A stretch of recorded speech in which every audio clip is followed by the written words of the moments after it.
What up, Dokkaners? So after the global Dokkan summons that I did for the Kid Goku, we received some news on the JP side of the game for the upcoming anniversary related EZAs. We have Super Vegito and we've got Super BUU, two units that people have been waiting for these EZAs. I believe, if I'm not mistaken, this was up until this point the oldest like Dokkan festival unit without an EZA or something to that effect. So it has been a long time coming for that unit, as well as the Super BUU. These two units have been desperately needing an EZA. So let's take a look at what these units do. Shout out to Minato for the translations here. Goresh has certified that these are correct. So, you know, give a shout out to Minato as well. Credit him where credit is due. Huge figure in the community in terms of translations and info and all that stuff. So give him a follow on Twitter. So let's take a look at the Super Vegito EZA. Leader skill, Majin Buu Saga 170%. Super attack causes immense damage and raises attack and defense by 30% for one turn. For the passive, reduces damage received by normal. Actually, you know what? Let me pull up the regular info before showing you this. That way you can see both, because there is an important... it's good to just see what they do and compare. So this is what the Vegito does now with his current setup. Reduces damage received by 50% on normal attacks. It now goes up to 80%. Counters the tremendous power. Defense plus 150. That is a change from nothing. He had no defense. So now he's got a defensive passive, which makes his damage reduction all the more significant for the better. Attack plus 20 with each attack received up to 120, which is an improvement from before, 10 to 100. Then everything else is new. Medium chance to perform a critical hit internally. Okay. Key plus 1 up to 3. Defense plus 30 up to 90. And chance to perform critical hit plus 10 up to 30 for every 3 attacks received during battle. Now, this is a very awkwardly phrased sentence. So the way this works, to my understanding, is that every time this unit gets hit 3 times, you will gain a key plus 1, defense plus 30, and critical hit plus 10%. This is not something that we've typically seen in Dokkan. In fact, I don't think we've ever seen this before. An effect where you get hit multiple times to get 1 stat increase. It's usually every time you get hit, something happens, or if you get hit a certain number of times, you get to launch an additional super attack or something to that effect. We've never had an effect where every few hits, a stat increase takes place, but that's what this looks like is happening. So key plus 1, defense plus 30, critical hit plus 10 will happen after you get hit 3 times. Then the count starts again for another 3 hits, at which point your key will now be key plus 2, defense plus 60, and critical hit plus 10, and so on and so forth. So that is how this allegedly works. And I think initially people had some very mixed reactions on this. I will definitely say that I myself was very just mind boggled by the fact that it's worded this way. I felt like this was a little bit lackluster, but then I also made sure to tell my stream, remember folks, no matter what you think about the unit, always see them in action first before you actually give your final judgment. So I think you guys should wait till see what these guys actually do before you give your final judgment. So in terms of its normal stat growth, you know, what we're used to, not exactly ideal, but it can still produce some very nice results, especially defensively when you consider 80% damage reduction, defense plus 180, and an additional defense plus 30 up to 90. All of that being said, normal attacks will basically do nothing to this guy. Obviously, super attacks will be a problem, but that's the risk with this Vegito. There are risks and rewards with every unit that you bring. So for this one, the risk is don't let him get with a super attack. So he's still going to be fine. We'll have to wait and see how good, or, you know, however good he is once he is out there on the field. So let me know what you guys think about this unit's EZA in the comments down below. But again, remember, reserve your final judgments. Now let's move on to the Super BUU EZA. Now for this one, this guy transforms into 3 different forms. Depending on how much health you have left over, the Super BUU will transform accordingly and give you different units' abilities. Basically, if you're dominating an event, you will turn into Buhan. If you are suffering through an event and you're barely able to scrape by, you will turn into Bukalo. And if you're in the middle of the pack somewhere, you will turn into Butang. So each one has a different form, unique set of abilities. So buckle in, folks. This one's going to take a little bit of time. Starting with the regular Super BUU EZA. So let's take a look at the unit's first base stats. So for his original build, he was a transformation boost lead, attack and defense plus 80. That's it. Now with his EZA, for his super attack, also he causes immense damage, lowers attack and defense. For his EZA now, greatly raises attack for 1 turn, causes immense damage, and greatly lowers attack and defense. Okay, so we get stronger offensively. 170% lead for transformation boost. For the passive, key plus 1, attack and defense plus 120. Plus an additional defense plus 120%. Based on HP remaining, the more HP remaining, the greater the defense boost. Attack and defense plus 60 when attacking. Defense plus 60 within the same turn after receiving an attack.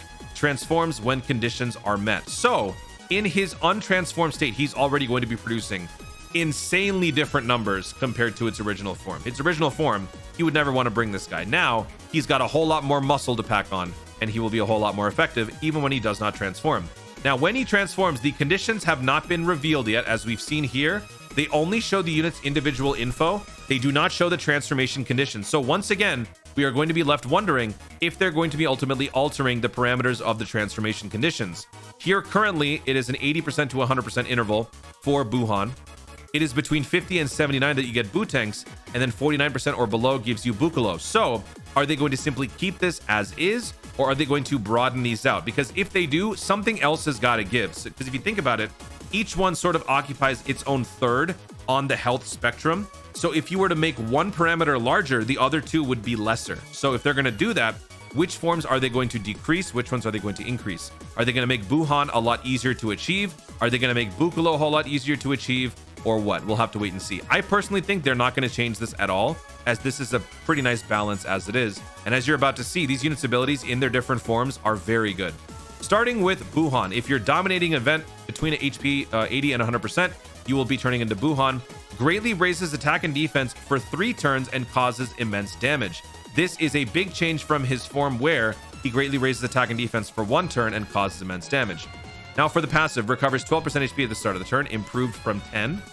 Attack and defense plus 180 and ki plus 2 already upgraded from attack and defense plus 120. And then everything else is new. Plus an additional defense plus 120 based on HP remaining. The more HP remaining, the greater the defense boost. Attack plus 80 when attacking. Performs an additional attack that has a high chance to become a super attack and a great chance to guard all attacks for 6 turns from the first appearance. So he has an additional super attack possibly on the way, and he's got some nice defense to back that up. After 6 turns, the great chance reduces down to a high chance to guard all attacks from 7 turns onward, and you keep that. So then he becomes sort of like the STR Ultimate Gohan, where he has a 50% chance to guard. It's annoying, sure, but when you combine that with the multiplicative element of his super attack, this guy's going to be very, very good. With or without the guard, obviously the guard makes him better. So that is what he looks like post EZA, a humongous increase from before. So that's just the tip of the iceberg. Let's keep going here. Now let's check out the next form. So this was just Buhan and Super Buu. Let's move on to Bukalo and Butanks. So for Butanks, let's take a look at what he originally does. Butanks is, let's go back here. Butanks is right here. All right. So let's pull it up. For the super attack, causes immense damage, seals super attack, and lowers attack and defense. For his regular super, he just seals. Okay. He's basically taking on the properties of the Butank, like the Gotenks character. Recovers 10% HP at the start of the turn. That's an increase from 8%. Ki plus 1 attack plus 180. Defense plus 140. That is an increase from attack and defense 120, 100. Then plus an additional attack and defense plus 80% when attacking. His original one was plus an additional attack plus 30 when the target enemy is in attack down status. So big change. And additional attack and defense plus 80% when attacking, plus an additional attack and defense plus 80 when the target enemy is in attack down or defense down status. So both. All right. Ki plus 1, defense plus 80, and great chance to perform an additional super attack for 6 turns from first appearance. This guy is looking mighty good compared to his previous form. I'd say out of the 3, as you're about to see with Bukalo, this is probably the one I would least want to be, but still, he is looking pretty good. And if this is your form that you ultimately end up being, not a bad option anyway. Now let's move on to the final form, which is Bukalo. This happens when your health is lower, you're in emergency mode, and you need some defense and health stat. So let's see what this guy does. On his normal super, he would greatly raise defense, cause immense damage to the enemy. Now with this upgraded super, massively raises defense, causes immense damage. That is awesome. All right. Recovers 20% HP at the start of the turn, increase from 15. Attack and defense plus 140. That is an increase from attack and defense plus 100. All allies ki plus 3, defense plus 40, increased from defense plus 30. And then the rest of this is brand new. Reduces damage received by 50% as the first or second attacker in the turn. Let's go. Plus an additional defense plus 60. All allies attack plus 40% and 8% chance to perform a critical hit as the third attacker in the turn. So if you don't want him to be damage reducing, he will be a team support in the third slot. Recovers 10% HP at the end of the turn after 6 turns after first appearance. So I kind of like this guy the most, given, you know, the state of red zone and how difficult events are. Reducing damage received plus defense boosting is always a nice combination. But honestly, a case can be made for Buhan or Bukalo. So I think out of the 3, those 2 are the best ones. It's the middle ground that you don't want. But let me know in the comments how you guys would rate and rank these 3 EZAs. Actually, all 4 of them. Super Buu is one thing, but out of the 3 forms, which one do you want to have? I'm like kind of going back and forth between Buuhan and Buccolo. That damage reduction looks mighty enticing, but I think I'm probably going to go Buuhan. But yeah, this guy's just got so much going for him. This guy's going to be fun to use. He's going to make Majin Buu teams more fun to use, more exciting. I'm glad that I can actually look at this guy and be excited to run him for a change. So that is going to be happening on the JP side of the game, folks. This is not on global. This is a JP anniversary unit. I did get lost in the fantasy of these EZAs happening sooner rather than later for global, but this is for the 8-year anniversary. So this is the Majin Buu Saga related units. Maybe there will be more coming up for JP for the GT side, as you know, both of the anniversary LRs are GT and Z. So let's see what else we get announced soon. That's gonna be it, guys. Thank you so much for watching. If you enjoyed the video, be sure to leave a like down below. Let me know in the comments, what do you guys think about these 2 EZAs? Are you nervous about the Vegito EZA build? Are you still going to give it a chance first before you reserve final judgment? What do you guys think about the Buu transformations? Which one is your favorite? Which one is your least favorite? Let me know your guys' thoughts on all of this in your comments down below. Also, be sure to subscribe for more Dokkan content in the future and click the notification bell so that you know when to see more of my stuff. Do it! Thanks again. Stay tuned and remember to Dokkan responsibly.